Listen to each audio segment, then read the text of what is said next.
যতীন্দ্রনাথের মামাতো ভাই বাঘের দিকে গুলি ছুঁড়লে তার নিশানা ব্যর্থ হয়। আহত বাঘের সঙ্গে যতীন্দ্রনাথের মরণপণ যুদ্ধ হয়। যতীন্দ্রনাথের সারা শরীর ক্ষতবিক্ষত হয়ে যায় বাঘের আক্রমণে, কিন্তু মাত্র একটি ছোড়ার সাহায্যে তিনি বাঘটিকে মারতে সফল হন। এই ঘটনার পরে যতীন্দ্রনাথের চিকিৎসক ডাক্তার সর্বাধিকারী তাকে বাঘা যতীন নাম দেন। নমস্কার, সব বাংলায় ভিডিও চ্যানেলে আপনাদের স্বাগত।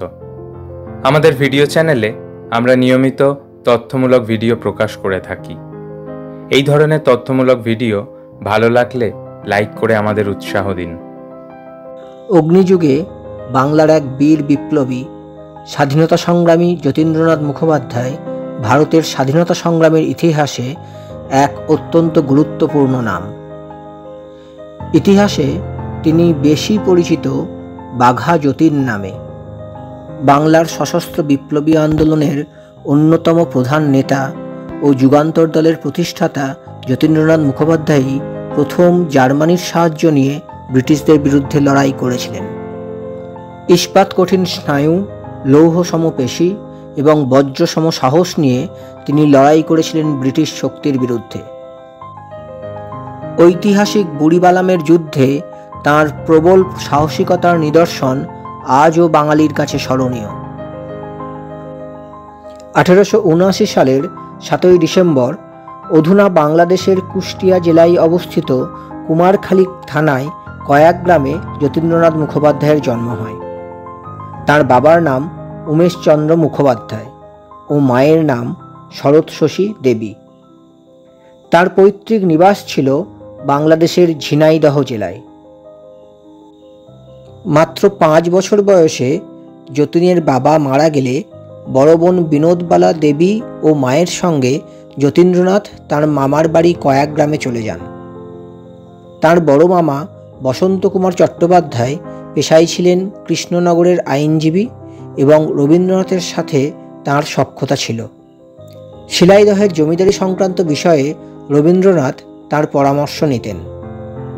যতীনের মা দেশাত্মবোধক নানা রচনা পড়তে ভালোবাসতেন এবং রবীন্দ্র ভাবাদর্শে অনুপ্রাণিত হয়ে নিজের ছেলে মেয়েদেরও অনুপ্রাণিত করার চেষ্টা করতেন।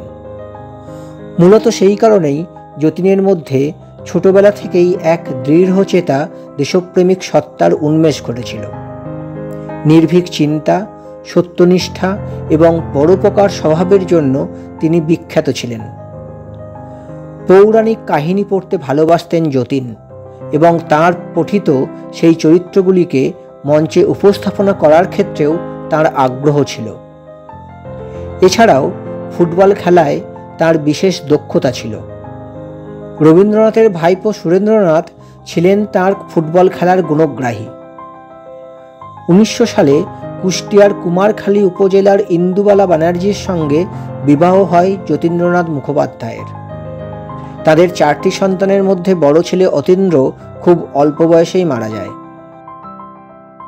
কৃষ্ণনগরের অ্যাংলো ভার্নাকুলার স্কুলে তার পড়াশোনা শুরু হয়। এখান থেকেই 1895 সালে এন্ট্রান্স পাস করে কলকাতার সেন্ট্রাল কলেজে ভর্তি হন তিনি। এই সময়ে স্বামী বিবেকানন্দের সংস্পর্শে এসে তার মধ্যে আধ্যাত্মিক চেতনার উন্মেষ ঘটে। স্বামী বিবেকানন্দের পথ অনুসরণ করে আধ্যাত্মিকভাবে দেশকে স্বাধীন করার লক্ষ্যে শরীরচর্চা করার জন্য অম্বু গুহের কুস্তির আখড়ায় ভর্তি হন। এখানে তার সঙ্গে পরিচয় হয় যোগেন্দ্রনাথ বিদ্যাভূষণের, যিনি সেই সময়ে ইউরোপের ম্যাথসিনি, গ্যারিবল্ডি প্রমুখ ইতালীয় নেতাদের জীবন কাহিনীর আলেখ্য রচনা করছিলেন। এখান থেকেই বিপ্লবী যতীনের জন্ম হয়। এই সময়ে কলকাতায় প্লেগ রোগের প্রাদুর্ভাব ঘটলে যতীন বিবেকানন্দের শিষ্যা ভগিনী নিবেদিতার সঙ্গে প্লেগ রোগীদের সেবা করতে থাকেন। সেই সময়ে কলেরা রোগে আক্রান্ত মায়ের অসুস্থতার খবর পেয়ে তিনি গ্রামে ফিরে আসেন। তার গ্রামে সেই একই সময়ে মানুষ খেকো বাঘের উপদ্রব ঘটে। যতীন্দ্রনাথ ও তার মামাতো ভাই দুজনে বাঘের হাত থেকে গ্রামবাসীকে মুক্ত করতে তৎপর হন। যতীন্দ্রনাথের মামাতো ভাই বাঘের দিকে গুলি ছুঁড়লে তার নিশানা ব্যর্থ হয়। আহত বাঘের সঙ্গে যতীন্দ্রনাথের মরণপণ যুদ্ধ হয়। যতীন্দ্রনাথের সারা শরীর ক্ষতবিক্ষত হয়ে যায় বাঘের আক্রমণে, কিন্তু মাত্র একটি ছোড়ার সাহায্যে তিনি বাঘটিকে মারতে সফল হন। এই ঘটনার পরে যতীন্দ্রনাথের চিকিৎসক ডাক্তার সর্বাধিকারী তাকে বাঘা যতীন নাম দেন। কলেজে পড়াকালীনই যতীন আত্মনির্ভর হওয়ার লক্ষ্যে অ্যাটকিন্সের স্টেনোটাইপিংয়ের ক্লাসে ভর্তি হন। প্রশিক্ষণ শেষে নিশ্চিত মোটা মাইনের চাকরির প্রলোভন ছেড়ে 1899 সালে মুজফ্ফরপুরের বিখ্যাত ব্যারিস্টার প্রিঙ্গেলস কেনেডির সেক্রেটারি হিসেবে যোগদান করেন। ভারতপ্রেমিক কেনেডি সাহেব যতীনকে উৎসাহিত করেছিলেন সেখানকার স্থানীয় তরুণদের জন্য কিছু করতে। মূলত কেনেডির উৎসাহেই যতীন মুজফ্ফরপুরে একটি ফুটবল ও অ্যাথলেটিক ক্লাব গড়ে তোলেন। 1903 সালে তিনি বেঙ্গল গভর্নমেন্টের 120 টাকা বেতনের চাকরি নিয়ে বাংলায় ফিরে আসেন। সেই সময় বিপ্লবী বিপিনচন্দ্র পাল তার পত্রিকা নিউ ইন্ডিয়াতে ইংরেজ অফিসারদের অত্যাচারের বিরুদ্ধে প্রতিবাদ জানাচ্ছেন, ভারতীয়দের উদ্বুদ্ধ করছেন ইংরেজদের অপশাসনের বিরুদ্ধে প্রতিবাদ জানাতে। যতীনও ইংরেজ অফিসারদের অত্যাচারের বিরুদ্ধে রুখে দাঁড়ান।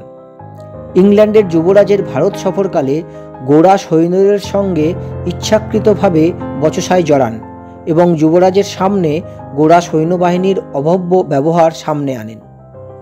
এই ঘটনায় যুবরাজ ইংল্যান্ডে ফিরে গিয়ে গোঁড়া সৈন্যদের বিরুদ্ধে ভারত সচিব মংলির সঙ্গে আলোচনা করেন এবং প্রতিকারের ব্যবস্থা করেন। 1907 সালে সরকারি কাজে যতীনকে দার্জিলিং যেতে হয়।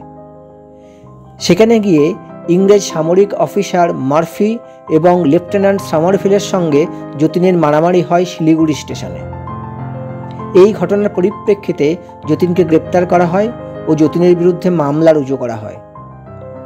সংবাদপত্রে ছাপা হয় একজন ভারতীয় ইংরেজ অফিসারকে একাই মেরেছেন। যতীনের গ্রেপ্তারের পরিপ্রেক্ষিতে সারা দেশে আগুন জ্বলে ওঠে। পরিস্থিতির চাপে পড়ে যতীনকে ছেড়ে দিতে বাধ্য হন ইংরেজ সরকার, কিন্তু ইংরেজ সরকারের দৃষ্টি নিবদ্ধ হয় যতীন্দ্রনাথের উপরে। যতীন্দ্রনাথ অনুভব করেছিলেন ইংরেজদের বিরুদ্ধে লড়াই করার জন্য সশস্ত্র সংগ্রাম প্রয়োজন। 1900 সাল নাগাদ বাংলার সশস্ত্র বিপ্লবকে সংগঠিত করার উদ্দেশ্যে কলকাতায় এক মিটিং করেন ও সিদ্ধান্ত হয় একটি গুপ্ত সমিতি তৈরি করা হবে। 1902 সালে অনুশীলন সমিতি গড়ে তোলা হয় এবং বাঘা যতীন ছিলেন প্রতিষ্ঠাতাদের মধ্যে অন্যতম একজন। 5 বছর ক্রমাগত গোপনে এইখান থেকে বিপ্লবী কার্যকলাপ চলতে থাকে। যতীন্দ্রনাথ অন্য বিপ্লবীদের সঙ্গে হাত মিলিয়ে জেলায় জেলায় অনুশীলন সমিতির শাখা তৈরি করেন। 1902 সালে কুস্তির আগ্রা থেকে পরিচয় হওয়া যোগেন্দ্রনাথ বিদ্যাভূষণের বাড়িতে বিপ্লবী অরবিন্দ ঘোষের সঙ্গে যতীনের পরিচয় হয়। তার কাছেই সশস্ত্র বিপ্লবের কার্যকলাপ শিখতে থাকেন তিনি। খুব অল্প সময়ের মধ্যেই যতীন বিপ্লবী দলের একজন গুরুত্বপূর্ণ সদস্য হয়ে ওঠেন। অরবিন্দ ঘোষ যতীন্দ্রকে দায়িত্ব দেন এক গোপন সংগঠন গড়ে তুলে দেশের যুব সমাজের মধ্যে দেশপ্রেম জাগিয়ে তুলতে। এর মাধ্যমে জন্ম হয় যুগান্তর দলের। এই দলটি গোপনে দেশের যুব সমাজের মধ্যে দেশের প্রতি জাতীয়তাবাদ গড়ে তোলার কাজ সফলভাবে করতে থাকে।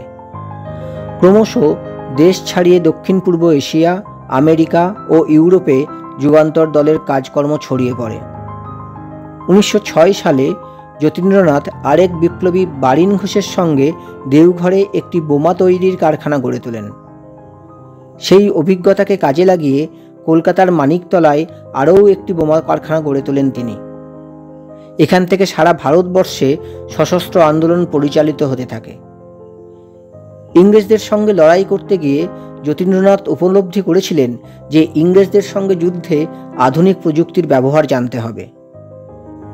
সেই লক্ষ্যেই তিনি 1906 সালে মেধাবী ছাত্রদের বিদেশে গিয়ে শিক্ষা গ্রহণের জন্য বৃত্তির ব্যবস্থা করেন, যাতে এই ছাত্ররা বিদেশে উচ্চশিক্ষা অর্জনের সঙ্গে সঙ্গে উন্নততর প্রযুক্তি ও লড়াইয়ের কায়দা শিখে আসতে পারে। বিপ্লবী দলের ব্যয় বহন করা এবং অস্ত্র কেনার জন্য বিপুল খরচ বহন করার লক্ষ্যে 1908 সালে স্বদেশী ডাকাতি সংগঠিত করতে শুরু করেন যতীন্দ্রনাথ। ক্রমশ এই কার্যকলাপ ইংরেজ সরকারের কাছে বিরক্তির কারণ হয়ে ওঠে। বেঙ্গল পুলিশের ডেপুটি ম্যাজিস্ট্রেট এবং গোয়েন্দা কর্তা শামসুর আলমকে হত্যার পরে ব্রিটিশ পুলিশ বাহিনী আরও তৎপর হয়ে ওঠে বাংলার বিপ্লবীদের শাস্তি প্রদানের উদ্দেশ্যে। পুলিশ তল্লাশি চালিয়ে হাওড়ায় বোমা কারখানাটি খুঁজে পান এবং জানতে পারেন এই কর্মকাণ্ডের মূল নেতা যতীন্দ্রনাথ। সেই সূত্র ধরে অনুশীলন সমিতির 47 জনকে গ্রেপ্তার করে পুলিশ। জেল হয় যতীন্দ্রনাথের। জেলে বসেই তিনি খবর পান জার্মানি ও ইংল্যান্ডের যুদ্ধ লাগতে চলেছে। উপযুক্ত প্রমাণের অভাবে পুলিশ হাওড়া শিবপুর বোমা মামলা থেকে যতীন্দ্রনাথকে অব্যাহতি দিলেও তাকে গৃহবন্দী করে রাখা হয়। সেই সময়ে জার্মান যুবরাজ ভারতে এলে যতীন্দ্রনাথ পুলিশের চোখে ফাঁকি দিয়ে যুবরাজের সঙ্গে দেখা করেন এবং যুবরাজের সঙ্গে আলোচনায় স্থির হয় জার্মানি ভারতকে সশস্ত্র বিপ্লবের জন্য অস্ত্র ও অর্থ দিয়ে সাহায্য করবে। 1913 সালে রাসবিহারী বসু ভারতে এসে যতীন্দ্রনাথের সঙ্গে দেখা করে স্থির করেন সশস্ত্র বিদ্রোহ শুরু হবে কলকাতার ফোর্ট উইলিয়াম থেকে পেশোয়ার অবধি। সেই লক্ষ্যে জার্মানি থেকে অস্ত্র এনে বাংলার বিপ্লবীদের অস্ত্র শিক্ষা দেওয়ার ব্যবস্থা করা হয় এক সশস্ত্র আন্দোলন সংগঠিত হওয়ার উদ্দেশ্যে। সেই মতো বার্লিনে থাকা বিপ্লবীরা জার্মান সরকারের সঙ্গে যুক্ত হয়ে অস্ত্রশস্ত্র কাবুল হয়ে ভারতে নিয়ে আসার উদ্যোগ নেন। দিল্লিতে ইংরেজ সৈন্যদের কাছে বন্দী ভারতীয় জওয়ানদের মুক্ত করে ফোর্ট উইলিয়াম দখল করে সশস্ত্র বিপ্লব ঘোষণা করবে এই বাহিনী, এমন স্থির হয়। এই আন্দোলনের প্রভাব সারা বিশ্বে ছড়িয়ে পড়ে। আন্তর্জাতিক স্তরে সশস্ত্র আন্দোলনকে সংগঠিত করতে উদ্যোগ নিয়েছিলেন স্বয়ং যতীন্দ্রনাথ। সমস্ত প্রস্তুতি শেষে স্থির হয় ভারতীয় সৈন্যবাহিনী ফোর্ট উইলিয়াম দখল করে তিরঙ্গা ঝান্ডা উড়িয়ে স্বাধীনতা ঘোষণা করবে এবং রেলপথ উড়িয়ে ইংরেজদের সমস্ত যোগাযোগ বিচ্ছিন্ন করে দেবে। সেই মতো যতীন্দ্রনাথ দলের সমস্ত সদস্যদের নিয়ে গোপনে বৈঠকে বসেন। সেখানে হঠাৎই এক সরকারি অফিসার এসে যতীন্দ্রকে শনাক্ত করেন। তাকে গুলি করা হলেও তিনি যতীন্দ্রর বিরুদ্ধে যথেষ্ট প্রমাণ ইংরেজ সরকারকে দিয়ে যান, আর সেই প্রমাণের ভিত্তিতে ইংরেজ সরকার যতীন্দ্রনাথের বিরুদ্ধে ফতোয়া জারি করে। সমস্ত বাংলা জুড়ে যতীন্দ্রের খোঁজে তল্লাশি শুরু হয়। যতীন্দ্রনাথ পালিয়ে গিয়ে উড়িষ্যার গভীর জঙ্গলে চলে যান। সেখানেও গিয়ে উপস্থিত হন পুলিশ কমিশনার চার্লস টেগার্ট।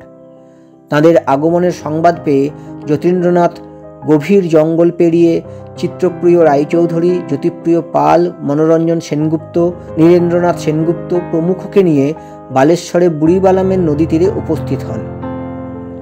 1915 সালের 9 সেপ্টেম্বর ইংরেজ সরকারের বিরুদ্ধে সশস্ত্র যুদ্ধে অবতীর্ণ হন যতীন্দ্রনাথ মুখোপাধ্যায়। সারাদিন ভীষণ যুদ্ধ চলাকালীন চিত্তপ্রিয় রায়চৌধুরী শহীদ হন। সূর্যাস্তের আগেই যতীন্দ্রনাথকে গুরুতর আহত অবস্থায় বালেশ্বরে সরকারি হাসপাতালে ভর্তি করা হয়। 1915 সালের 10 সেপ্টেম্বর বালেশ্বরে যতীন্দ্রনাথ মুখোপাধ্যায়ের মৃত্যু হয়। বিদ্রোহী কবি কাজী নজরুল ইসলাম যতীন্দ্রনাথের স্মৃতিতে লেখেন নবভারতের হলদিঘাট কবিতাটি। 1958 সালে তাকে নিয়ে বাংলা চলচ্চিত্র নির্মাণ হয় বাঘা যতীন নামে। কলকাতায় ভিক্টোরিয়া মেমোরিয়ালে বাঘা যতীনের একটি ভাস্কর্য রয়েছে। তার নামে কলকাতার একটি অঞ্চলকে বাঘা যতীন নামে নামাঙ্কিত করা হয়েছে।